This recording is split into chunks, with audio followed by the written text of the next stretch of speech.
कुंडली में ग्रहों की अलग अलग स्थिति में हमें कौन से दान करने से बचना चाहिए, जानते हैं पंडित जी से।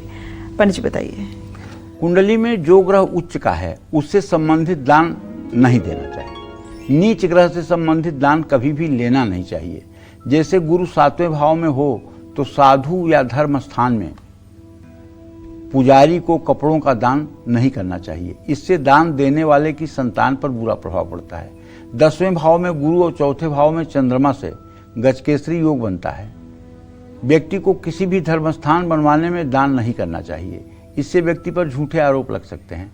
चंद्रमा 6ठे भाव में हो तो सार्वजनिक स्थानों में पीने के पानी की व्यवस्था नहीं करानी चाहिए। ऐसे व्यक्ति को जल का दान नहीं करना चाहिए। चंद्रमा 12वें भाव में हो तो भोजन का दान कम से कम करना चाहिए। स्वास्थ्य प्रभावित हो सकता है। शुक्र भाग्य भाव में हो तो ऐसे लोगों को पढ़ाई या दवा के लिए पैसे नहीं देने चाहिए। किताबें या दवा का दान किया जा सकता है। कुंडली में 8वें भाव में शनि हो तो ऐसे लोगों को शरणार्थियों के रहने के लिए आवास का निर्माण नहीं कराना चाहिए। शनि लग्न में और गुरु 5वें भाव में हो तो ऐसे लोगों को कभी भी तांबे के दान नहीं करने चाहिए। लेकिन अगर आप निरुद्देश्य और निष्काम भाव से दूसरे की हित के लिए दान कर रहे हैं तो आप कुछ भी दान करिए, आपका नुकसान नहीं होगा। परहित बस जिनके मन माही, जिनकह तिनकह जग कछु दुर्लभ नाही।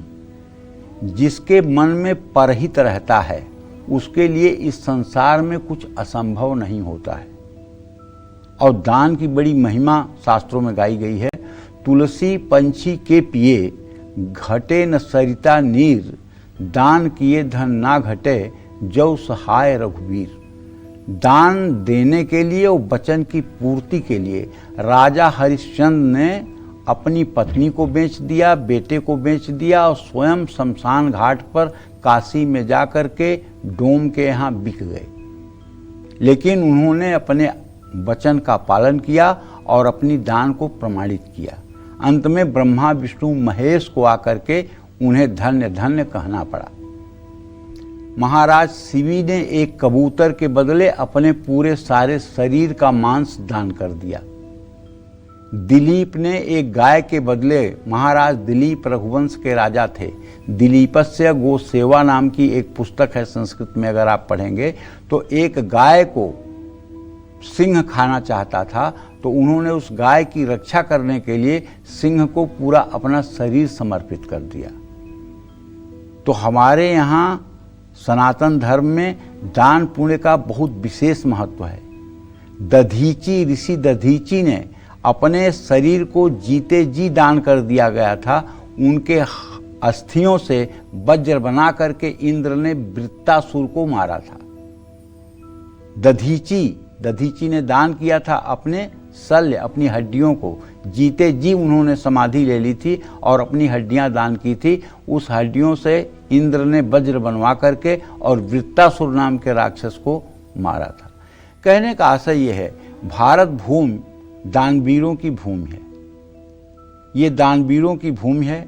यहाँ महाराजा भोज जैसे दानी हुए जिनके दरबार से कभी याचक निराश नहीं जाते थे। यहाँ एक से बढ़कर एक दानी लोग हुए जिनकी कथाएं हमारे शास्त्रों में प्रसिद्ध है। तो कहने का मतलब, अगर आप निष्काम भाव से दान करते हैं तो कुछ भी दान करिए, कोई बुरा नहीं है। लेकिन अगर सकाम भाव से दान करते हैं तो किसी व्यक्ति का अहित करने के लिए दान मत करिए। अपना शनि या अपनी कोई कुष्ठ रोग है या अपना कोई बीमारी है और किसी को अपना उतारा करके किसी को अगर आप दान कर रहे हैं, वो परेशान तो हो जाएगा, लेकिन इसका हिसाब किताब वहाँ जरूर होगा। इस जन्म में तो आपको थोड़ा कष्टों से मुक्ति मिल जाएगी, लेकिन हिसाब किताब फिर अगले जन्म में जरूर होगा। क्योंकि जैसे किसी अबोध बालक को आप दूध में कुछ डाल करके गलत चीज़ पिला दीजिए तो बच्चा क्या जानता है। ऐसे कोई सांसारिक व्यक्ति जो दुनियादारी को नहीं जानता है, उसको आप प्यार से कोई चीज़ अपनी उतारा करके दे रहे हैं, वो तो प्रसन्नता से ले लेगा, लेकिन उसका परिणाम बेचारे को भुगतना पड़ेगा। और आप सोच रहे हैं कि मैं सुखी हो जाऊंगा। हाँ, कुछ क्षणों के लिए सुखी हो जाएंगे, लेकिन वो प्रारब्ध फिर घूमकर आप तक आएगा। जय मां विंध्यवासिनी।